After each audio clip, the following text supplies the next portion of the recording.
Hello students, welcome to rational bugs. आज हम revise कर रहे हैं एनसीईआरटी क्लास 10 की maths chapter number 2 polynomials. Start करते हैं। सबसे पहले देखते हैं पॉलिनोमियल होता क्या है। सिंपल याद रखना है, पॉलिनोमियल क्या है, कोई भी एल्जेब्रिक एक्सप्रेशन है, एनी एल्जेब्रिक एक्सप्रेशन। ठीक है, होना क्या चाहिए, इसमें कोई वेरिएबल होना चाहिए और उसका कोफिशिएंट होना चाहिए। ठीक है, साथ में क्या हो सकता है, अरिथमेटिक ऑपरेशंस हो सकते हैं, प्लस माइनस मल्टीप्लिकेशन डिवीजन सब। ठीक है, वेरिएबल और कोफिशिएंट से मतलब ये नहीं कि दोनों हो ही हो। अगर नॉर्मली देखें हम, दूसरी आईसीएसई की बुक्स में चल रहा है, जीरो को हम बोल सकते हैं जीरो पॉलिनोमियल। ठीक है, देन अगर कोई कांस्टेंट टर्म है 3, 4, 5, 6 ऐसे, इन्हें हम बोलते हैं कांस्टेंट पॉलिनोमियल्स। ठीक है, इसके बाद जो हमने पढ़ा है सीबीएसई के हिसाब से, इसमें सबसे पहले आता है वन टर्म वाली टर्म्स। वन टर्म होती है मोनोमियल। ठीक है, इसमें कांस्टेंट पॉलिनोमियल आ जाते हैं। फॉर एग्जांपल 3x, 50, ये सब क्या है, मोनोमियल है, single term. Then we have two terms, इन्हें हम बोलते हैं बाइनोमियल। दो टर्म्स मीन्स एक टर्म होगी कोई, फिर कोई अरिथमेटिक ऑपरेशन होगा प्लस या माइनस में से। ठीक है, मल्टीप्लाई डिवाइड नहीं ले सकते। फिर दूसरी टर्म होगी 6x प्लस 3। अगर मैं मल्टीप्लीकेशन ले लूंगी तो 6 इंटू 3 18x बन जाएगा। ठीक है, या डिवीजन ले लूंगी तो 2x बन जाएगा। तो प्लस या माइनस से ही चलती है अलग अलग टर्म्स, कोई सी भी लेनी हो। देन 3 टर्म्स वाला हमारे पास होता है ट्राइनोमियल। 3 टर्म्स ले लेंगे इसमें, जैसे 6x प्लस 7y प्लस 8। ठीक है, तो ये पॉलिनोमियल दो वेरिएबल्स में हो गया, ये सिंगल वेरिएबल था, ये सिंगल वेरिएबल था। इन सबको ही हम पॉलिनोमियल बोलते हैं। ठीक है, नेक्स्ट हमारे पास इंपॉर्टेंट है टाइप्स ऑफ पॉलिनोमियल। कितने टाइप्स ऑफ पॉलिनोमियल है, ये तो हमारा टर्म्स के हिसाब से था ना, अब ये पावर्स के हिसाब से है। पावर्स के लिए हम वर्ड यूज करेंगे डिग्री। डिग्री क्या होता है, डिग्री इज हाईएस्ट पावर, सबसे बड़ी पावर जो होती है किसी भी पॉलिनोमियल की, वो डिग्री कहलाती है। ठीक है, और डिग्री से ही हम बता सकते हैं कि पॉलिनोमियल किस टाइप का है। जैसे मैंने पॉलिनोमियल लिखा 3x प्लस 7, तो x की पावर क्या है, 1 है। जिसकी पावर 1 होगी, देखो 1 से ऐसे याद रखना, ये 1 है, ये भी 1 है, वो होता है लीनियर। ठीक है, लीनियर पॉलिनोमियल। हमारे पास 3 ही है अभी, तो 3 के हिसाब से पढ़ेंगे। 8x स्क्वायर प्लस 5 मान लिया मैंने नेक्स्ट, तो x स्क्वायर है, स्क्वायर वाली होती है क्वाड्रेटिक। ठीक है, ये हमारा चैप्टर भी है, इसलिए याद रखना है क्वाड्रेटिक पॉलिनोमियल। एंड लास्ट जो है वो बहुत इजी है लर्न रखने के लिए। जैसे मैंने लिख दिया 27y cube plus 8x plus 7। ठीक है, इसमें इसे y लिख लेते हैं। इसमें y की पावर 3 है, इसमें y की पावर 1 है, तो दोनों में से हाईएस्ट कौन सी है, 3, तो डिग्री हो जाएगी 3। तो 3 को क्यूब बोलते हैं, तो ये हमारे पास होता है क्यूबिक पॉलिनोमियल। ठीक है, तो पॉलिनोमियल डिग्रीज के हिसाब से हमने 3 डिफाइन करे हैं। डिग्री 1 वाले लीनियर, 2 वाले क्वाड्रेटिक, 3 वाले क्यूबिक। ठीक है, मैं एक एग्जांपल लेती हूं। जैसे मैंने लिया x square yz plus 27xy cube plus 37z की पावर 8। अब पूछा इस पॉलिनोमियल की डिग्री क्या है। डिग्री होती है हाईएस्ट पावर। चेक करो, इसकी पावर 2 है, इसकी 1 है, इसकी 1 है, तो इस टर्म की पूरी पावर कितनी हो गई, 2 प्लस 1 प्लस 1 4। ठीक है, इसकी कितनी हो जाएगी सेकंड टर्म की, x की 1 है और y की 3 है, तो इसकी हो गई 4। और थर्ड टर्म की पावर है 8, z की पावर 8, तो डिग्री हो जाएगी इसकी 8। डिग्री हमेशा हाईएस्ट पावर ही लेनी है, ये ध्यान रखना है। नेक्स्ट टॉपिक इसमें हमारे पास आता है जीरोस ऑफ ए पॉलिनोमियल। ठीक है, क्या है ये समझते हैं। एक पॉलिनोमियल ले लेते हैं अपनी चॉइस का, जैसे मैंने ले लिया x माइनस 5, तो एक पॉलिनोमियल है, 9th में पढ़ा है, हम इसे इस फॉर्म में लिख सकते हैं px is equals to x minus 5। Zeros of polynomial, x की वो वैल्यू होती है जो पॉलिनोमियल की वैल्यू 0 कर दे। इसे तो देख के पता चल रहा है, x की जगह अगर 5 पुट कर दूंगी तो 5 माइनस 5 0, दैट मीन्स इस पॉलिनोमियल का एक 0 है 5। ठीक है, ऐसी मैं ले लू 2x प्लस 4, तो x की कौन सी वैल्यू है जो इसे 0 बना देगी। एक तो डायरेक्ट है, सोच के देखो कर सकते हो। दूसरा क्या है, इक्वल्स 0 करके हम फाइंड आउट कर सकते हैं, ये 9th में किया हुआ है। 2x इज इक्वल टू -4, ये 2 यहां से यहां कैंसिल करेगा तो आंसर आएगा -2। दैट मीन्स x की वैल्यू -2 क्या है, इस पॉलिनोमियल का 0 है। फिर हम ऐसे निकाल देते हैं p -2, 2 इंटू -2 प्लस 4, ये हो जाएगा -4 प्लस 4 0। अगर 0 आ रहा है तो ये 0 है, ठीक है। अब हमारे पास जो इस चैप्टर में है वो है क्वाड्रेटिक इक्वेशन। देखो लीनियर में ये समझने का है बहुत इजी, लीनियर में 1 0 होगा, ठीक है। क्वाड्रेटिक इक्वेशन होंगी जब, यानी जिसकी पावर 2 होगी, तो हमारे पास 2 zeros आएंगे। ऐसी अगर क्यूबिक होगी हमारे पास इक्वेशन, तो क्यूबिक में हमारे पास 3 zeros आएंगे। और ये जितने भी जीरो होंगे ये सब इस इक्वेशन को सेटिस्फाई करेंगे। दैट मीन्स इनकी वैल्यू यहाँ पुट करी जाए, 2 जीरो अलग अलग होंगे, जैसे एक 0 आ गया 4, एक 0 आ गया 7, तो एक बार 4 पुट करो, एक बार 7 पुट करो, आंसर 0 बनना चाहिए, ठीक है। जितने भी जीरो आएंगे वो px की वैल्यू 0 कर देंगे। इसी का नेक्स्ट टॉपिक है geometrical meaning of zeros of a polynomial. अगर हमें जीरोस ऑफ पॉलिनोमियल ज्योमेट्री के हिसाब से समझने हो या उनका ज्योमेट्रिकल मीनिंग क्या होता है तो वो है, ठीक है। तो इसके लिए हमें सबसे पहले क्या चाहिए, अगर कोई पॉलिनोमियल है, सपोज मेरे पास px is equals to x plus 2, ठीक है। तो हमें सबसे पहले क्या करना पड़ेगा, इसको ज्योमेट्रिकली रिप्रेजेंट करना पड़ेगा, इसे हमें ग्राफ में रिप्रेजेंट करना पड़ेगा। तो अगर इसे इक्वल्स 0 करूं, 0 निकालने का यही तो तरीका होता है, तो आंसर कितना आ जाएगा, x प्लस 2 इक्वल 0, तो x इज इक्वल टू -2, तो -2 is a zero of this polynomial. ये तो हमने नॉर्मल सॉल्व किया है, ठीक है। अगर इसी को सॉल्यूशन में करना हो, कैसे करना हो, ग्राफ पे रिप्रेजेंट करना हो, सपोज मैं ऐसे बनाती हूँ, ये मैंने ग्राफ की लाइन बना दी, तो x इज इक्वल टू -2 कैसे शो करेंगे, ये होता है लेफ्ट साइड माइनस वाला, ठीक है। ये पॉजिटिव है 1 2, ये 0 है, ये -1 -2, तो यहाँ पे आएगा ये पॉइंट। एक लाइन ड्रॉ कर दूं तो ऐसे लाइन पास हो जाएगी बस, ठीक है। तो ये हमने 0 रिप्रेजेंट किया है ज्योमेट्रिकली।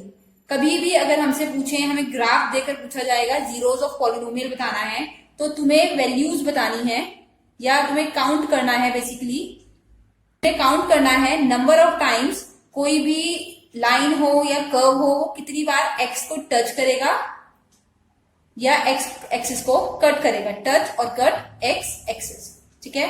x एक्सिस ये वाली होती है हॉरिजॉन्टल, ये याद रखनी है कि कट करे या टच करे, ये तो पूरा कट कर रहा है। ऐसे भी हो सकता है, अगर इसमें मैं ऐसे दिखा दूं, बस ऐसे एक बार टच किया है यहाँ पे, तो ये हो जाएगा 1 0। और अगर सिर्फ y एक्सिस पे बना रखा है, x पे आ ही नहीं रहा है, इसे ऐसे बना दिया, तो x पे नहीं आया तो इसमें हो जाएगा 0, ठीक है। तो कितनी बार x एक्सिस को कट करता है या टच करता है वो होता है नंबर ऑफ जीरोस। जैसे इस ग्राफ में देखते हैं, इस ग्राफ में 2 बार कट कर रहे हैं तो नंबर ऑफ जीरोस 2 हो गया। इस ग्राफ में एक बार टच किया है बस x को, तो नंबर ऑफ जीरो 1 हो गया। नेक्स्ट ग्राफ में हम देख रहे हैं कि हमारा जो लाइन है वो x एक्सिस के पैरेलल जा रही है, दैट मीन्स x को टच ही नहीं कर रही है, दैट मीन्स कोई भी जीरो नहीं है, नो जीरोस। एक और एग्जांपल देखते हैं, इसमें काउंट करो कितनी बार टच कर रही है, इसमें टच कर रही है 4 टाइम्स, तो नंबर ऑफ जीरोस हो गए 4। एक लास्ट टॉपिक और रह गया है, relationship between zeros and coefficient of polynomial. जो हम जीरोस निकालते हैं पॉलिनोमियल के, उसके और पॉलिनोमियल्स में जो कोफिशिएंट होते हैं उनके बीच में क्या रिलेशन है, ठीक है। सबसे पहले क्या करते हैं, ये जो हमें एक पॉलिनोमियल दे रखा है x² प्लस 5x प्लस 6, इसके जीरोस निकालते हैं, फिर रिलेशन समझेंगे। जीरो निकालने का मेथड क्या होता है, पॉलिनोमियल को इक्वेट करना है 0 के इक्वल, ठीक है। तो जो वैल्यूज आएंगी वो जीरोस होंगी, x की वो वैल्यू जो पॉलिनोमियल को 0 बना दे। ट्राइनोमियल है, स्प्लिटिंग द मिडिल टर्म लगा रहे हैं, x² प्लस 5x प्लस 6, सम होता है मिडिल टर्म ये वाला 5, प्रोडक्ट होता है first term multiplied by last term, that means 1 into 6। तो अब 2 ऐसे नंबर सोचने हैं जिन्हें प्लस करें तो 5 आए, मल्टीप्लाई करें तो 6 आए। 6 के फैक्टर्स देखते हैं, 1 इंटू 6, 2 इंटू 3, बाद में 6 इंटू 1 सेम आ जाएगा। तो ये है 2 प्लस 3 5, 2 इंटू 3 6।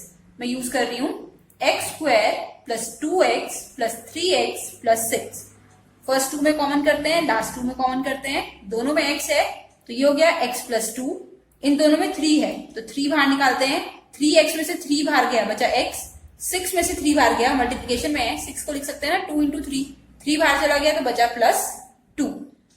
तो हमारे पास आ रहे हैं x plus 2 and x plus 3। ये अभी इसके फैक्टर्स हैं, जब जीरो बनाना है तो इक्वल जीरो करना पड़ेगा, ठीक है। एक बार ये जीरो और एक बार ये जीरो, तो एक्स की क्या क्या वैल्यू आ जाएंगी, ये 2 इधर आके -2 हो जाएगा और ये 3 इधर आके -3 हो जाएगा, ठीक है। ये एक तो समझना है जीरोस ऑफ द पॉलिनोमियल निकालने का मेथड। हमें क्या करना है, इक्वेशन को इक्वल जीरो करके आंसर निकाल लेने हैं डायरेक्ट, ठीक है। अब रिलेशनशिप के लिए पहले मैं स्टैंडर्ड फॉर्म लिख रही हूँ पॉलिनोमियल की। क्या होती है पॉलिनोमियल की स्टैंडर्ड फॉर्म? होती है ax² + bx + c, ठीक है। अपनी इस इक्वेशन से, स्टैंडर्ड फॉर्म से गिवन पॉलिनोमियल को हमेशा कंपेयर करके a, b और c की वैल्यू लिखनी होती है। तो मैच करके a की वैल्यू देखो, b की देखो और c की देखो। ax², यहाँ है 1x², तो a की वैल्यू होगी हमारे पास 1। b, ये है bx और ये क्या है 5x, तो b की जगह क्या आ रहा है 5। प्लस माइनस का ध्यान रखना है। c कांस्टेंट होता है हमेशा, c फॉर कांस्टेंट, तो इसमें कांस्टेंट क्या है 6। तो इतना हमारा हो गया। अब जो हम ये निकालते हैं जीरोस, इन्हें हम क्या मान लेते हैं, हमेशा अलग अलग आते हैं ना, तो इनकी एक स्टैंडर्ड वैल्यू हम मान लेते हैं अल्फा और दूसरे को मान लेते हैं बीटा, ठीक है। तो रूल जो है, तो रिलेशनशिप ये है कि sum of zeros, sum of zeros का मतलब क्या हुआ, अल्फा प्लस बीटा, हर केस में ये इक्वल होता है स्टैंडर्ड फॉर्म के -b/a के, ठीक है। और प्रोडक्ट ऑफ जीरोस जो होता है, यानी जीरोस को मल्टीप्लाई करें, अल्फा मल्टीप्लाइड बाय बीटा, ये इक्वल होता है स्टैंडर्ड फॉर्म के c/a के। अब मैच करके देखो, देखो इसमें बनाते हैं -b/a, वैल्यू पुट करते हैं, b कितना आ रहा है हमारे पास 5 इक्वेशन में, तो -5/a की वैल्यू हो जाएगी 1। सम है अल्फा प्लस बीटा, तुम ऐड करो अल्फा और बीटा को, अल्फा प्लस बीटा क्या है -2 प्लस -3, तो ये भी -5 आएगा। ऐसे सॉल्व करो और कोफिशिएंट से मैच करो तो सेम आना चाहिए, इसीलिए रिलेशनशिप बनाए कि अगर सम करें या -b/a करें तो सेम आता है। ऐसी अल्फा इंटू बीटा होता है c/a, c/a की वैल्यू कितनी आ जाएगी, c/a की वैल्यू आ रही है 6/1। अब अल्फा मल्टीप्लाइड बाय बीटा करके देख लो, -2 multiplied by -3, 2 into 3 is 6, minus minus cancel, c/a भी 6 है और अल्फा मल्टीप्लाइड बाय बीटा भी 6 है, ठीक है। तो रिलेशनशिप इजी सा है, याद रखना है। सम होता है -b/a के इक्वल, प्रोडक्ट होता है c/a के इक्वल। रिलेशनशिप समझने के लिए एक और एग्जांपल लेते हैं। इस बार पॉलिनोमियल मेरे पास है px = 3x² - x - 4। एनसीईआरटी का ही एक्सरसाइज 2.2 में है क्वेश्चन, ठीक है। सबसे पहले क्या करना है, इसके जीरोस फाइंड आउट करने हैं। जीरोस फाइंड आउट करने का मेथड है px = 0, तो 3x² - x - 4 = 0। सम हमारे पास होता है, अगर मैं इसे स्टैंडर्ड फॉर्म में बताऊं, ठीक है, स्टैंडर्ड फॉर्म लिखते हैं क्वेश्चन की, ax² + bx + c।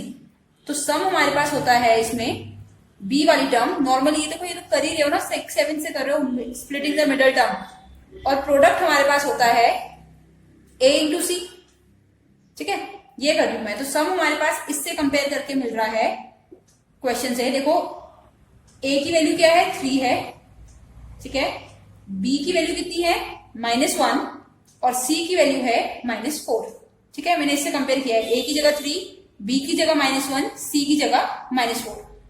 तो सम होता है b विच इज -1 और प्रोडक्ट होता है a × c, 4 × 3 माइनस में है तो -12। अब दो ऐसे नंबर सोचने हैं, मल्टीप्लाई करें तो -12 आए, सम करें तो 1 आए। 12 के फैक्टर्स लिखूं, 1 and 12, 2 and 6, 3 and 4। तो इनमें से यही पेयर है जिसका डिफरेंस क्या है 1 है, तो ये यूज कर रही हूं मैं। 3x², क्योंकि मुझे -1 चाहिए तो बड़ा नंबर नेगेटिव कर रहे हैं, प्लस 3x - 4 = 0, ठीक है। फर्स्ट 2 टर्म्स में हमें सिर्फ x कॉमन दिख रहा है, तो x बाहर ले लिया, यहां बचा 3x - 4। ये 3x - 4 एज इट इज है, तो +1 ले लेते हैं, 3x - 4 = 0। दो फैक्टर्स हमारे पास बने हैं, 3x - 4 और x + 1 = 0। x + 1 जब 0 के इक्वल होगा तो +1 वहां जाके -1 आ जाएगा। 3x - 4 जब ये 0 के इक्वल होगा तो -4 वहां जाके +4 और 3 आ जाएगा इसके डिनोमिनेटर में, ठीक है। दैट मीन्स अल्फा की वैल्यू हमारे पास -1 आ रही है, बीटा की वैल्यू 4/3 आ गई है। अब रिलेशनशिप समझते हैं। सम क्या होता है? Alpha plus beta. Sum of zeros equal होता है -b/a के। तो तुम्हें ये चेक करना पड़ेगा हो रहा है या नहीं हो रहा है। सम है अल्फा प्लस बीटा, -1 प्लस 4/3। 3 का एलसीएम लेंगे, यहां आ जाएगा -3 + 4। ये मेरे पास आ रहा है 1/3, ठीक है। और ये देखते हैं -b/a की वैल्यू कितनी आएगी? -b/a, that means -1/3। और ये माइनस बाहर लगा हुआ है, ठीक है। b की वैल्यू -1, a की वैल्यू 3 और एक माइनस बाहर, तो कितना आ जाएगा? Minus minus plus 1/3। देखो ये और ये दोनों सेम आया, that means sum of zeros हमेशा -b/a के इक्वल आते हैं। नेक्स्ट ट्राई करते हैं प्रोडक्ट के लिए। Product of zero means alpha into beta equal होता है c/a के। अल्फा की वैल्यू है -1, बीटा की वैल्यू है 4/3, मल्टीप्लाई करें तो आ रहा है -4/3। और यहां ट्राई कर रहे हैं c/a। c की वैल्यू है -4, a की वैल्यू है 3, तो -4/3। तो दोनों में सेम आया है, ठीक है। हमेशा सेम आता है तभी हमारा रिलेशनशिप स्टैब्लिश हुआ है। इन्हें करने का मेथड थोड़ा सा अलग है, वो बुक में देख के करना है। नॉर्मल क्या करते हैं, अल्फा प्लस बीटा की वैल्यू ऐसे सिंपल लिखते जाएंगे ऐसे, और यहाँ इक्वल कर देंगे -b/a के, ठीक है। फिर b/a की वैल्यू पुट करके देखते हैं। अगर कोफिशिएंट की टर्म्स में बात करें तो जो सम होता है अल्फा प्लस बीटा वो होता है coefficient of x upon coefficient of x², minus sign के साथ। और जो प्रोडक्ट होता है वो होता है c/a, that means constant term upon coefficient of x²। Directly learn कर सकते हैं c/a और नेगेटिव b/a।